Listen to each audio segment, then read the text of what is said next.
mahigit sa 1,000 kilometro bilang sakripisyo para kay Melissa. Ito ay upang makausap ni Melissa ang dating kasintahan at mabigyan ng linaw ang lahat ng mga issue na bumisigil sa kanilang pagmamahalan. Ako isipin mo naman nag-TV tayo. Oh my God. Wala yung patatakbuhin ko. Love kita as in over. Ako nga nakain na ka, di ba? Love. Akong dahilan. Nga ng sandali si Jason, gusto lang bumalik ang lakas sa mga narinig mula kay Melissa.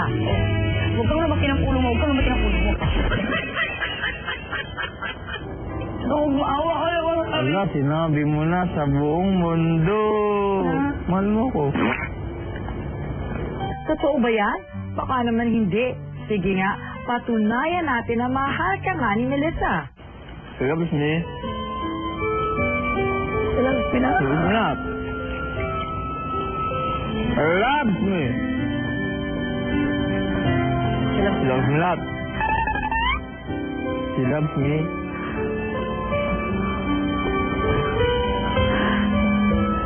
Meron pa?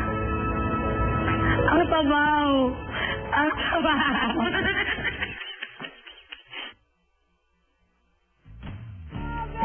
Grabe! Hindi ko na kaya yan! Ang dapat yung abangan sa aming Crime Time episode mamaya sa aming new time slot.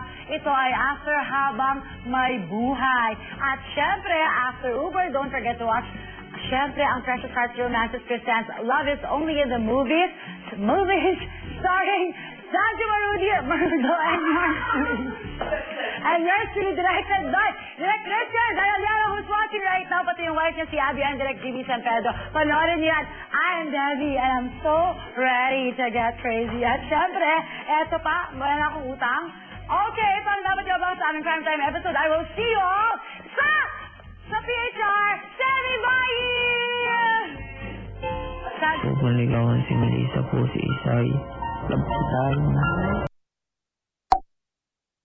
Love kita as in